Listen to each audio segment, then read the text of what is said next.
McDonald, the crop, my God, master at work. Inspiration never ending as I craft these words. Lyrical master with a pen and a pen in my vision. On a mission with precision, so don't beef in the definition. That's cuz I go hard like the bearded beast. And when I get knocked down, I get back on my feet. Always look up so you can't look down on me. I'm the best alive, that's me. Welcome to the Bearded Beast Show. My name is Bill, and I am the Bearded Beast. Special episode today, one I've been waiting for a while, with my good friend Robbie Jester, and for the first time, I'm going to say it, winner of one of Netflix's hottest TV series, Pressure Cooker. Welcome, Robbie. Hey, Bill, it's good to be here. Thanks for having me. Oh, man, we are so excited to have you, and congratulations. Thank you very much. It's been a wild ride. I'm glad it's finally here. You know, I filmed last March, so keeping this secret for like almost a year at this point. It's been a rough one, but I'm good. It's glad to be out there, and the show is doing really well, and people are really relating to it, so it's awesome. Wow, that had to be difficult, right? Because did you let anybody know, or did you have to keep it entirely a secret? So my mom and my wife knew because they were out there for, a portion of the show. Yeah, but I saw that. You had to keep it. Yeah, I had to keep it entirely a secret. Other than that. All right, so let's talk about that real quick, because I think when you were there, it wasn't your wife, right? It was my fiance. Yeah, so we got married in October. So congratulations. Thank you very much. It was absolutely the perfect wedding day. The perfect weather, the perfect temperature, the perfect scenery. Everything went off without a hitch. It was really, truly beautiful. I wouldn't change a thing about it. Man, that's awesome. Before, I got a series of questions for you that I put together, but before we get into that, can you give my listeners a little bit of background about yourself? Yeah, sure. So I'm a self-proclaimed restaurant brat. I grew up in a restaurant family. My parents had a sports bar growing up. So my first job was cleaning the floors and the bathrooms in the sports bar. And this was back when you could still smoke in a bar. So I'd be taking the trash out from the night before. And of course I'm I don't know, 8, 9 years old, and the trash bags are bigger than me, and the dumpster is certainly over my head. I just remember pushing bags of trash into the dumpster and having stale beer and cigarettes falling on me and stuff like that. But there was a job to be done, and I was the one to do it. And I worked with my grandfather, and he paid me in a roll of quarters. Wow. And then I would take that roll of quarters and I would put it back into my parents' crane machine, and little did I know that my pop-up got me for 2 whole summers on the same roll of quarters, because he would just go back in the machine after I was done spending my money, and he would re-roll the same roll of quarters. Oh man, that's an awesome story. Yeah, so fast forward a few years, 12 years old, my parents took over a seafood restaurant in Maryland. I started working in the kitchen there, washing dishes, making salads, desserts. I started working on the line at 14. I started running the line at 15 when my dad took over another restaurant the next marina over. Wow. Took a brief detour to massage school, then went to culinary school at the Culinary Institute of America, graduated, came back to Delaware, did my dad's restaurant as chef de cuisine in the summer, did different jobs in the winter. Moved to Wilmington, Delaware, somewhere short after that, became chef of Toscana in Wilmington. I catered Vice President Biden's, he was then Vice President Biden's daughter's wedding. Wow. Cooked for the King and Queen of Sweden. Moved on, opened 3 restaurants for a restaurant company as their executive chef. Won some awards, beat Bobby Flay, went on Guys Grocery Games 3 times. Then I left that company to do my own businesses. I had 3 businesses that were all food businesses, but not technically restaurants, and then bought the pizza shop.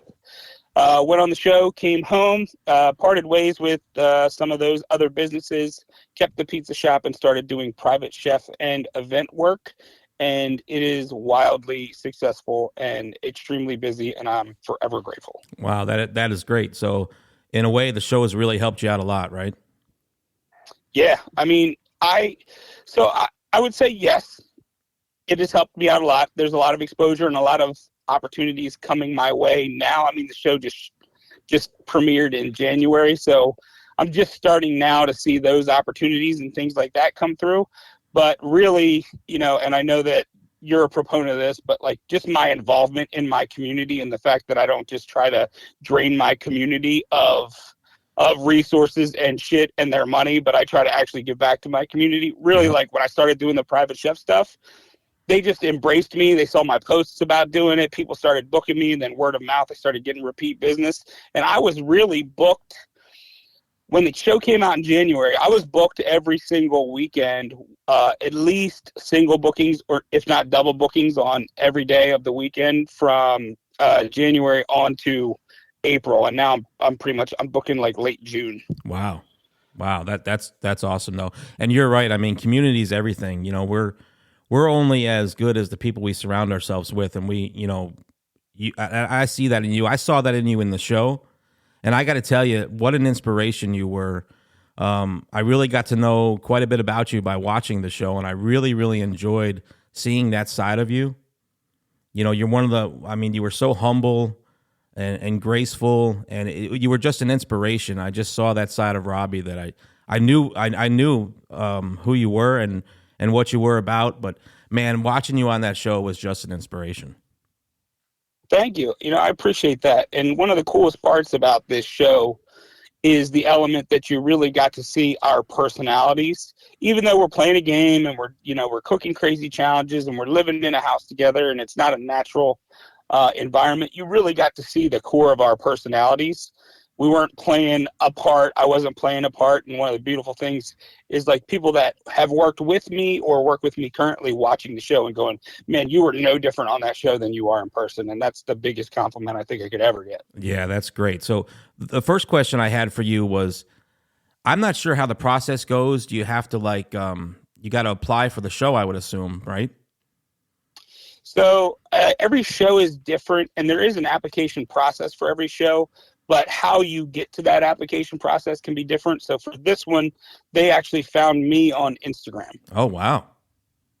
Yep. The casting agent I saw her liking my businesses and then me last. And then she sent me a pamphlet about the show. And then that's, we went from there. Okay. You still have to go through the whole application process and the whole process like everybody else does. But they're doing a lot more active recruiting now. So your presence on social media, your brand on social media, it matters, especially in the hospitality space. All right. So when did you find out that you were going to be on the show? And I can't imagine, what did that feel like when you found out? Yeah. So we filmed springtime, like March, April of last year. I think I started the application process in like September. I didn't find out that I was going to officially be on the show until like towards the end of February. Wow. So it was lots of interviews, lots of paperwork, lots of stuff. And then finally they let me know about, 10, 15 days before we were leaving that I was selected. So what was that feeling like? Did you get a phone call? Was it a letter in the mail? How did you find out that you were going to be on? It was a phone call. I was in the middle of taking a class, and I got the phone call from who we called the casting mom. Mm-hmm. And because she's kind of wrangling you, making sure you had all your paperwork and all your ducks in a row. And she called me, and I stepped out of the class, and she was like, hey, how are you? How are you doing? What are you up to? And I was like, yeah, I'm taking a class right now. How are you? What can I do for you? How can I help? And she was like, well, you could help by clearing your schedule after this date because you're going to come out and be on our show. And I the process had been so long that I just started crying. Wow. Just felt super incredibly grateful for the opportunity. It was like anybody that has ever done any show, not just food shows or anything, the casting process is a very up and down process. It's very hot and cold. Even for Guys Grocery Games that beat Bobby Flay, the process was very hot and cold because they're filtering through. I don't blame them. They're filtering through thousands of applicants, right? Right. So they have to filter, and it takes time to do that. And they can't be making you feel okay the entire time while they're filtering that. So, it was super emotional, and I was very happy for it. But they didn't give us a whole lot of details about the show specifically. That's a question that a lot of people ask, is like, did you truly not know like what was going on a day-to-day basis? We didn't. Like, they didn't tell us anything. We didn't know we were going to be judging ourselves. None of that. Well, see that. So when the tickets, it's funny you mention that. Printed, it's funny you mention that, because that's actually my second question. Like, one of the most interesting things I saw when I was watching the show was how you guys were going to be judging each other. Yeah. So you didn't know any of that. No, we didn't. And we didn't even know that, like, we didn't know that that was going to be the case the entire show. So they left it very open-ended that, like, maybe tomorrow there is a judge. Maybe there's not a judge. Like, so we were always guessing, and we didn't know what was going on until, like, the ticket printed. Then we knew what the next thing was. But even down to, people think that we knew that, like, the blind taste tester was going to be safe from elimination, and we had no idea. Wow. Even down to the last challenge where there was a blind taste tester and I was the blind taste tester, still didn't know you were going to be safe. Wow. When I was watching it, I was thinking to myself, if that was the way it was going to go the whole show, I would almost be, were you ever worried about like upsetting someone else, that maybe they would purposely not judge your dish well? So, yeah. I mean, once we figured out that that's kind of how it was going to go, yes, I was worried, but also I wasn't too worried, to be honest with you, because after I saw like that the House voted on the bottom three the first time around, I was like, okay, well, here's where the game's played. So, like, if the blind taste tester like knows it's mine and they don't like it, well, that's one thing, but the rest of the House has to vote me out too. Oh, okay. And I think Ed was we'll call him the most senior of us on the show, but I think that I was next to Ed, and like this many years on the planet, like I'm just confident in my rapport building skills. Yep. Confident that most people I encounter like me, although I'm not for everybody, and that's fine. By the way, can we curse on this show? Oh yeah, absolutely. Okay. Good. Now I feel more comfortable. Yeah, so it's just like you when you're on the planet for a certain amount of time, it's like, I know most people that I come in contact with, at least on a basic level, are going to like me. And then the ones that don't, fuck them. And that's kind of how I treated the competition. I did. So when I had the moment when Lana went home and I got really upset about it, because it was the first time that it was really obvious that the game was being played. Yep. So I was even more angry than you got to see on the episode. And afterwards I was like, well, shit, that might be something that sends me home. Okay. But your true passion came right out there, right? Yeah. I mean, they were scared to death of her. Like, she was in that group. She was the person with the most extensive, admirable resume. They saw how she cooked and how beautiful her food was, and they absolutely sent her home because they were afraid of her, and not because. And it, truth be told, like, Gina kind of gets the rep on the show for being the villain, if you will, but there were two other people in that group that made Lana go home, and it was not Gina. Gina was a pawn to be used in that. And there was, I'll just come out and say it. There was one dish, her name, the person who made it, her name rhymes with Schmereline, that the guests at the table really did not like that dish. Now, you can say what you want about, oh, this person contributed this person contributed that, but they made it very clear that each one of us had our own dish. Like, there was a dish that was your dish, and the worst comments were about that dish, like, by far. Wow. Like, as a matter of fact, the only dish that they really liked on that menu for that challenge was Lana's dish. Wow. The guests who are our family. So they immediately went into fallout mode. And, well, they made a comment about my gnocchi, and Lana made the gnocchi, so it's Lana's fault. Lana goes home. And I'm like, I don't know. At the end of the day, it's my restaurant, and I might not put that pizza out, but if that pizza's fucked up, it's on me. Right. I mean, that's part of leadership, right? Extreme ownership. So There is, which is also why I think in a different finale scenario that there's very few people that could have beaten Mike in a finale scenario. Yeah. And honestly, very few people I think could have beaten me in a finale scenario, because I owned every mistake that I made the entire competition, and so did he. And I just don't think that there were quite a few others that didn't. And people see that, people can tell you're lying. Yeah. I got to say, when I first watched the show, I wasn't a fan of Mike, but he grew on me. Everyone says that. Yeah. I was like, man, I don't know how I would deal, because, me and my wife, we watched the show Big Brother. Don't know if you've ever seen it or not. Oh yeah, big fan. And it kind of reminded me, okay, so you guys didn't know each other at all. You got to live in this house with everybody. It kind of reminded me of a cooking edition of Big Brother. And that was how it was pitched to us. So it was pitched to us as Top Chef meets Big Brother. Ah, okay. So see, for me, I don't think I would make 1 week in the Big Brother house. And my wife always says that. She says, you'd be the first one voted out. And it's because, see, I live with that same concept, though, Robbie. If, I'm going to be who I am, I'm not going to change who I am just because I see that certain people may not like me. If you don't like me, fuck it. I'm still going to be who I am. I'm going to go on about my life. And I can't be concerned about, overly concerned about people who I think don't. If I get caught up in that, I'm never going to progress forward.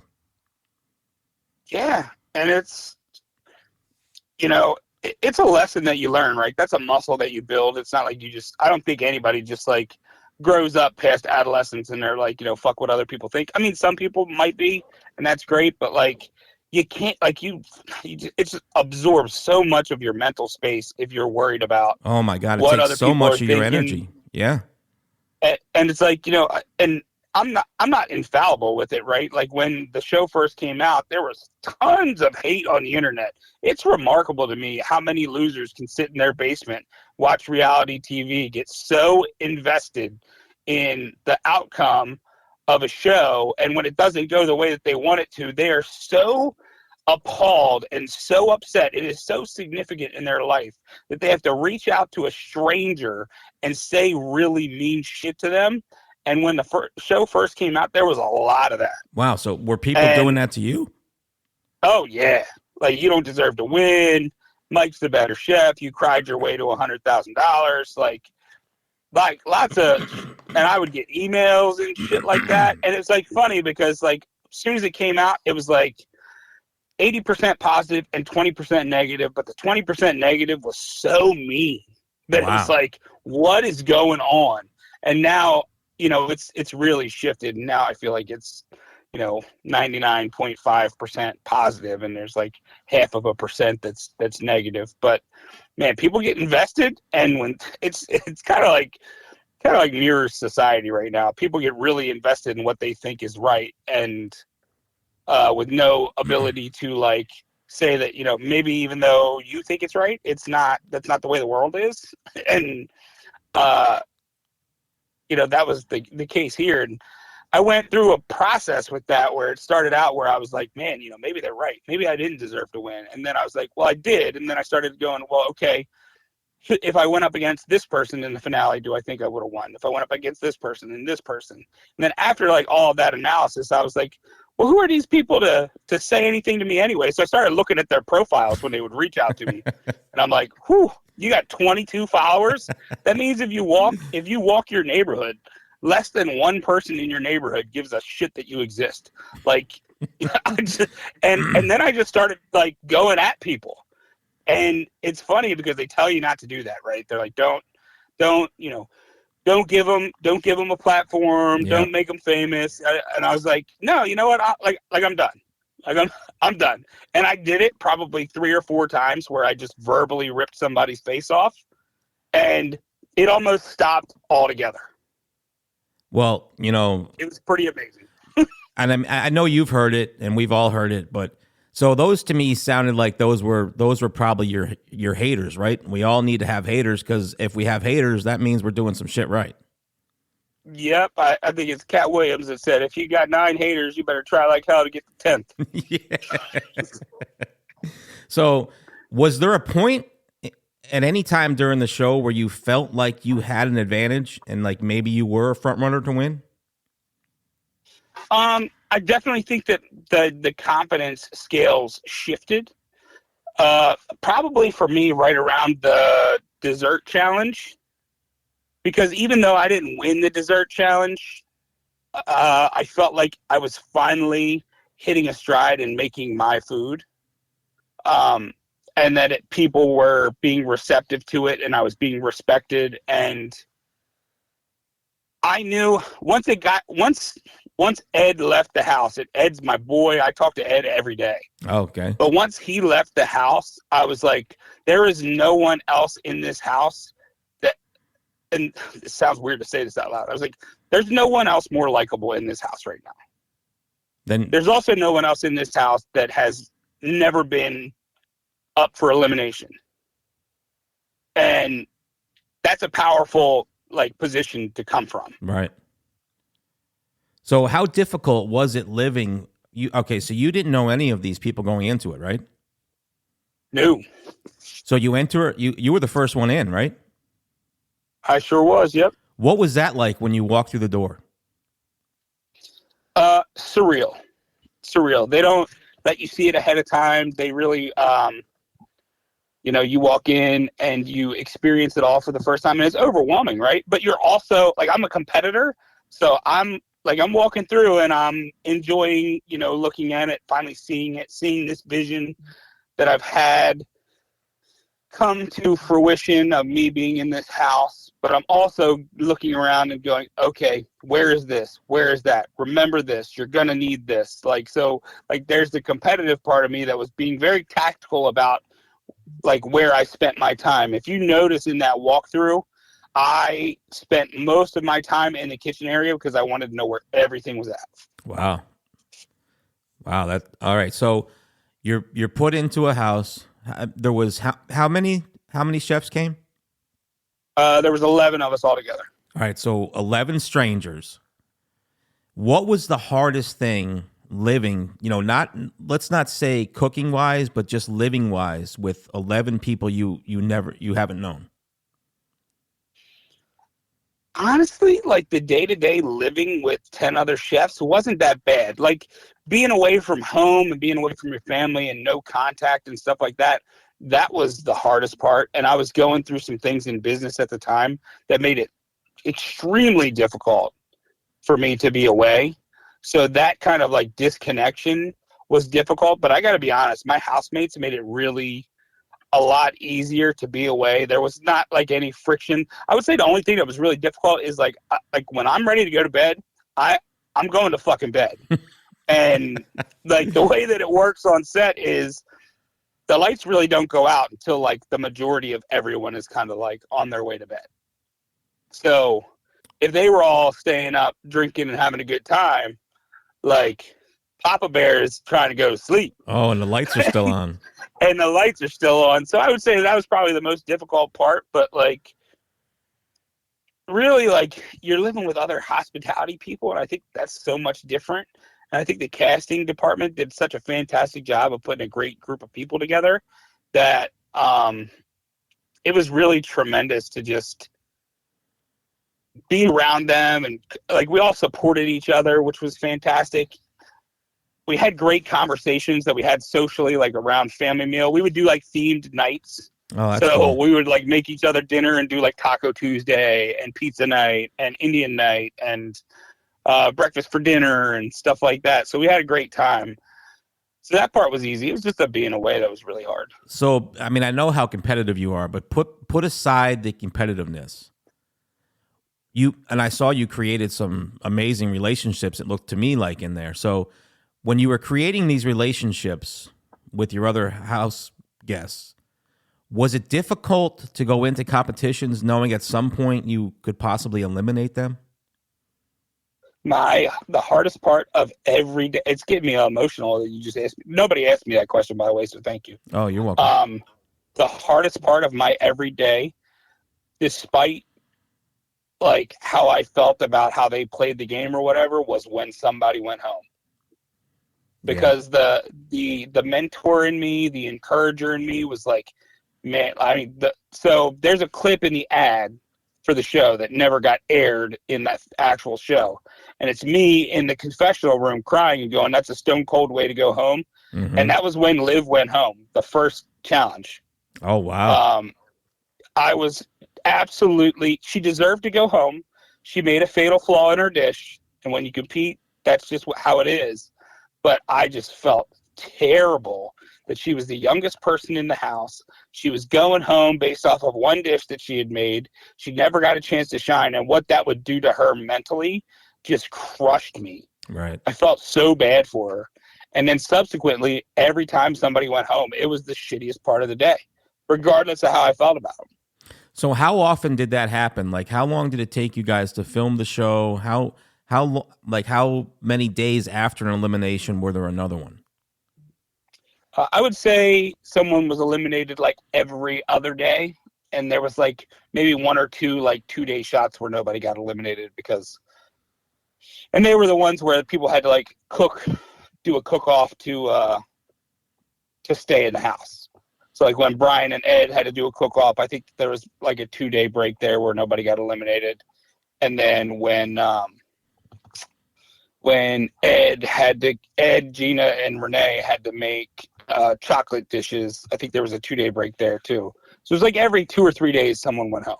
Yeah, emotionally that's got to be hard, right? Because you're looking at how many people are left, and then every couple of days there's someone else gone, right? And it is, and like you're in the house with all of these people, and they're your competition, but they're also your support system, right? So every single conversation that you have matters. It matters to how you feel and how they feel. And you know, I took the stance early on in the house, and it's a shame, like I said, that more of the social conversation didn't get to air, but I was the encourager. Even there was like a point early on where Sergey was like questioning his talent level and questioning his like place in the culinary world or whatever. And I was like, dude, like, I'm going to tell you something about you right now. You're extremely talented for what age you are. And of any of us in this house, if you put a plate down in front of us now, I'm going to know which one is yours. And to have that sense of culinary identity at your age is an asset. It's amazing, and I admire it. Wow. Because I still think, after all these years of doing this, and I've been doing this since I was 12, I'm still trying to figure out what my culinary identity is. And the answer that I keep coming up with, it's fluid because it changes all the time. But he is just his culinary person, his type of chef, as is Caroline. Caroline's, her style is incredibly unique to her and feels very organic how she develops dishes and develops flavors. And I see her Instagram now, and I'm like, she's working on some ramen stuff, and it just that feels like her personality is coming out in the bowl. Like it's just amazing, and I admire that. But I took on the task of being the encourager. That's who I am on a daily basis anyway, but I just felt like I needed to be that support for these guys, especially the younger people. All right, so since we're kind of on that topic, was there a dish that someone made that absolutely blew you away, like you were just like blown away by the flavor or how it was created? So I would say there wasn't really a single dish that blew me away. It was more like watching things that people put together or things that people did.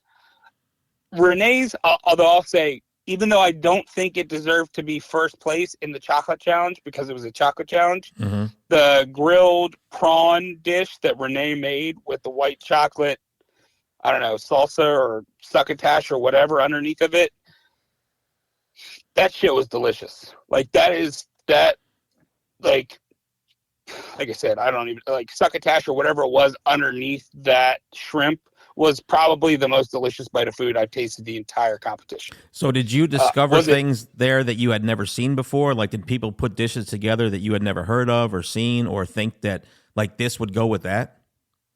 So I pride myself on being very well-rounded and staying up with trends. So like I'm aware of all of these techniques and combinations and stuff like that, but being aware of them and then, doing them in practice was another thing altogether. So it's like very early on, I saw Caroline do something and I walked over to her in the free time and I was like, hey, could you show me that?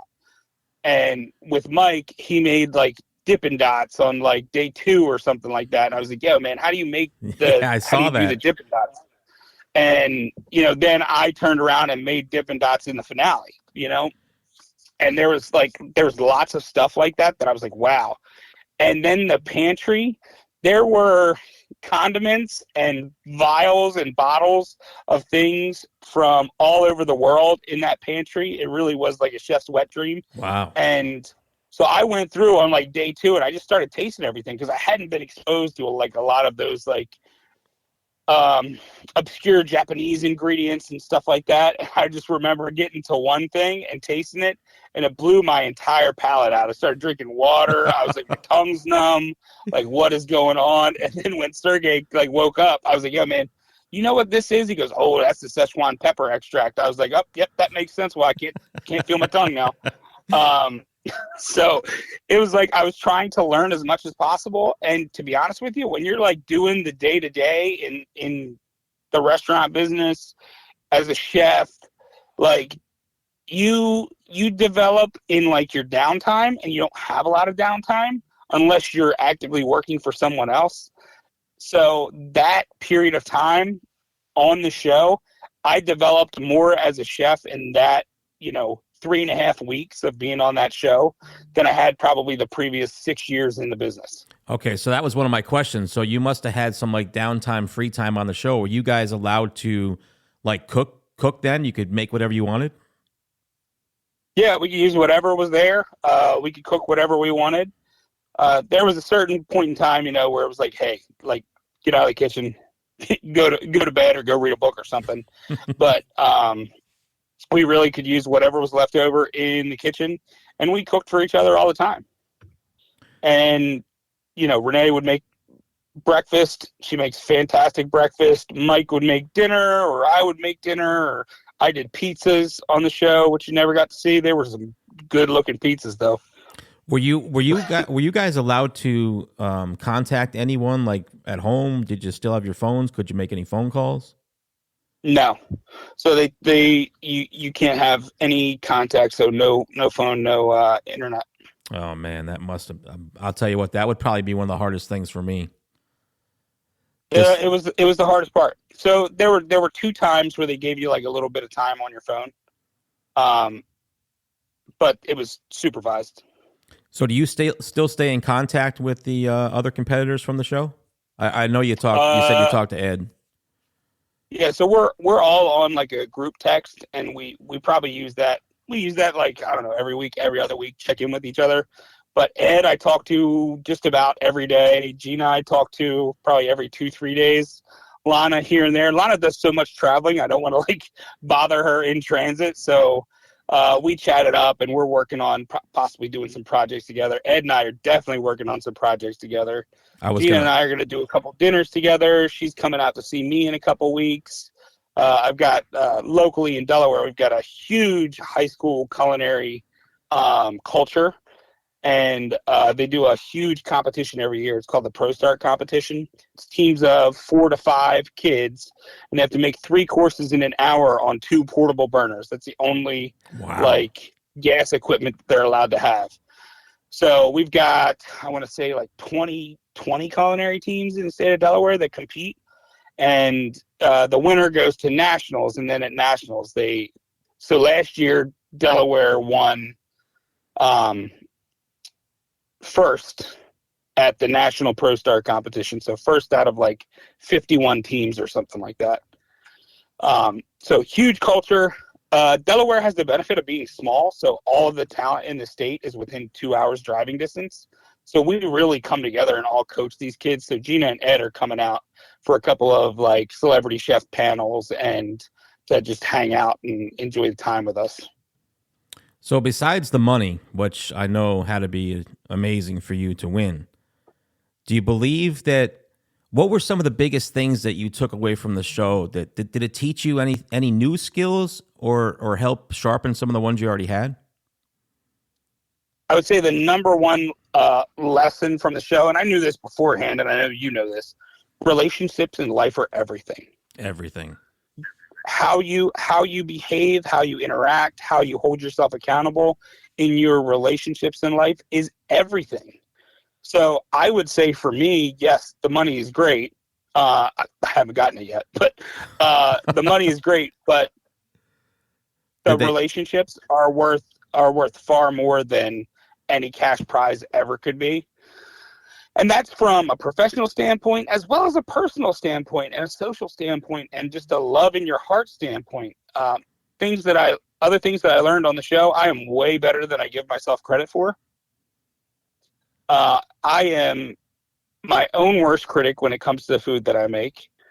I have a tendency to go through the motions because of just the day-to-day, and since leaving the show, I've stopped doing that and really put a lot of intention into my craft and my food and, you know, the end product that I put on the plate. It's weird saying this, but I could tell you before I went on the show, there were 0 times in my career where I tasted my own food and said, fuck, that's good.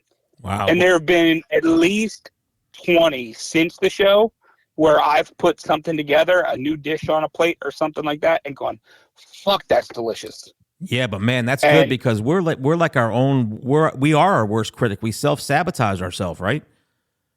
Yep. Like we would never let absolutely. anybody else talk to ourselves like we talk to ourselves.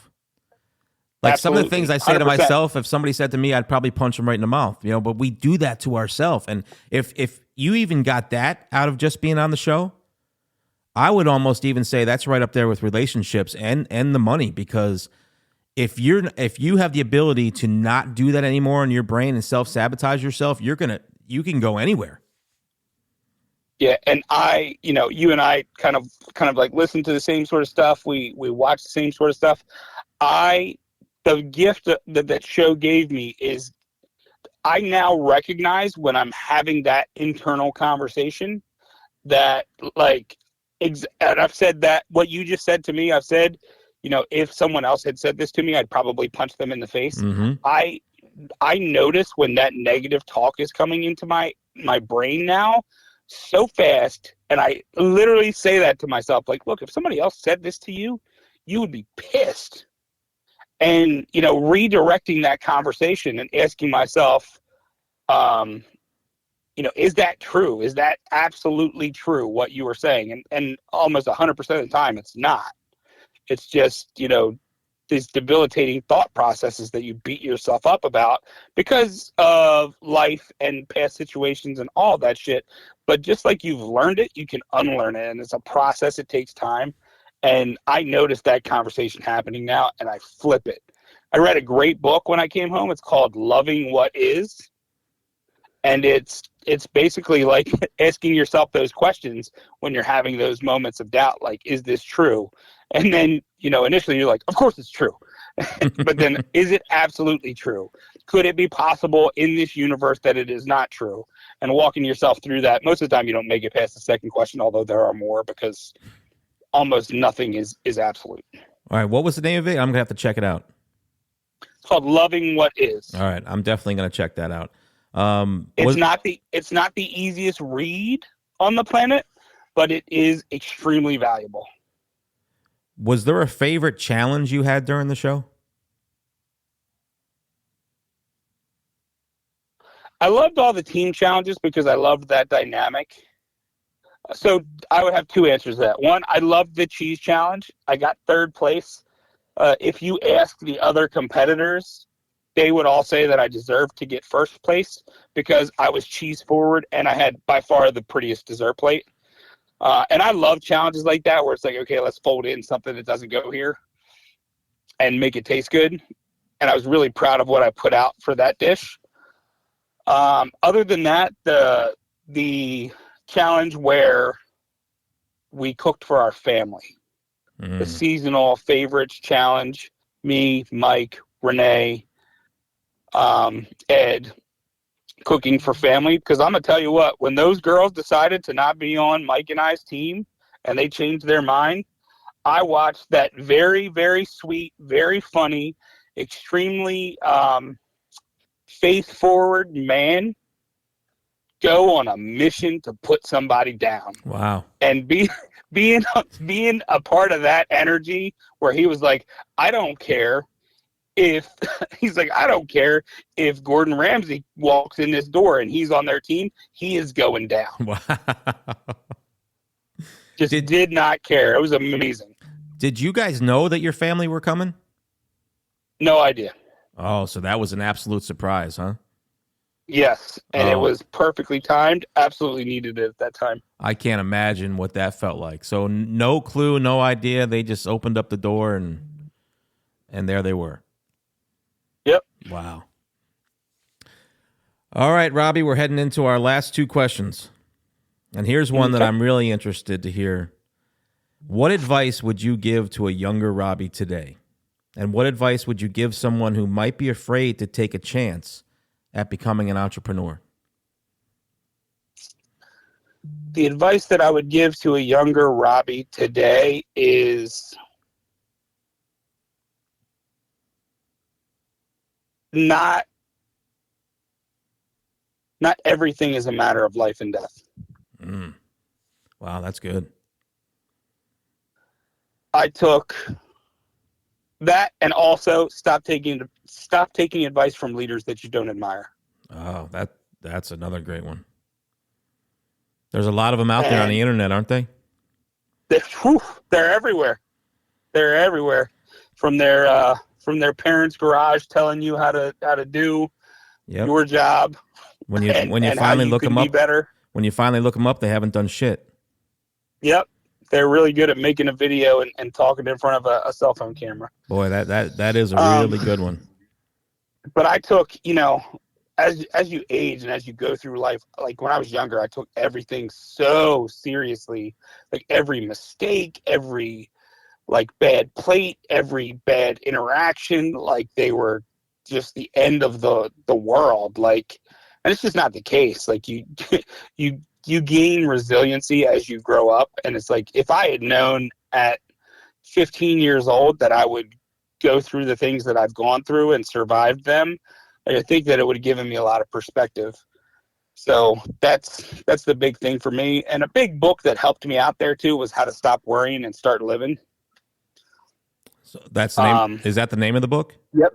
Okay. It sure is. And I want to say it is, I think it's Dale Carnegie, How to Stop Worrying and Start Living. If not, it's Napoleon Hill. It's one of the two. What was the second question? Well, I know that there's a lot of younger people who just might be afraid to enter into entrepreneurship, and we always think like we have to work for somebody else our whole life, right? And just never take a chance or never take a leap. What advice would you give to somebody? You've done this, right? So you've been in this field, you've worked in this field. I would say that I believe you're living your passion, right? You're living your dream. Yes. I don't know what the percentage is, but I would think a lot of people don't do that. They sure don't. But a lot of people also have different lines of passion. Maybe their passion is being an awesome mom. Maybe their passion is, being a fantastic teammate. So everyone's passion is different. I do think that 95% of people never ask themselves what their passion is. They just react to things throughout their life until they eventually have reacted every single day for 85 years.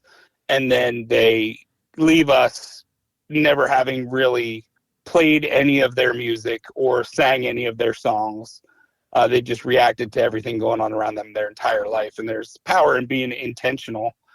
As far as, a new entrepreneur or somebody thinking about entrepreneurship, if you consistently work for other people and you have a problem with authority on a daily basis and you find yourself frustrated that you can't move things along as fast as you want to, you probably should try out being an entrepreneur, because the problem isn't the people you are working for, the problem is you. I agree. And it's not a bad thing. The problem is that you are not meant to fit in. You are a square peg trying to go in a round hole, and that is not going to ever work. I totally agree. All right, so what's next for you, Robbie? What do you got going on? So my tendency as a person is to just go, go, go, go, go. So for the remainder of 2023, I am actually going against that nature and saying, okay, let's just get fantastic at what we're doing right now. So I'm just trying to drill in and own and run the best pizza shop, pizza restaurant that I can run. I'm trying to build my private chef and event business to throw, I'm not just looking for catering events where we just, drop off a couple trays of chicken and call it a day, but I want to really create meaningful, memorable events. And this private chef work in people's houses, private chef work has been a blessing for me. It's helped me reinvigorate my passion for the business, and it's because there's so much variety. So I want to just develop this private chef network into this private chef business into a private chef network where other people that are looking to moonlight or get their creativity back can come to this space and serve people and make great food that fulfills them. All right, so where can people find that? Where can they get a hold of you for that? They can do that at robbiejester.com. All right, and give us the name of your pizza restaurant and where is it? Yeah, it's Pizzeria Mariana. All right, Robbie, I'm so appreciative you came on the show. I want to wish you another congratulations. You were you were an inspiration. The show was fantastic. I love talking to you. Maybe there's a chance we can get you back on. Yeah, I'd love to come back on anytime you would have me. Awesome. I totally appreciate you coming on, Robbie. I wish you the best of luck. We'll be in touch, and go get him, brother. You're an inspiration to me, Bill. And watching that show, I gained so much respect for you, and I get up every day, and I was waiting for this opportunity to talk to you because I just wanted to tell you that I really appreciate what you do, who you are, and who you are just as a human being. Thank you very much, Bill. I appreciate it. I will talk to you soon, my friend. All right. Have a great one. You too. See you. Bye. But McDonald's the baddest that I would turn to. CEO with the shit that's a dope motherfucker. He'll always win. There's no going under. The top of the crown resting on his head. The beast is alive. He'll never be dead. If he dreamt before, bring it back to life. Push harder for it. Let us survive. Show courage and strength. It's okay to be scared, but don't let it stop you. Always stay prepared. Build someone's school. They're just not beginning. Winners fucking win. Losers talk about winning.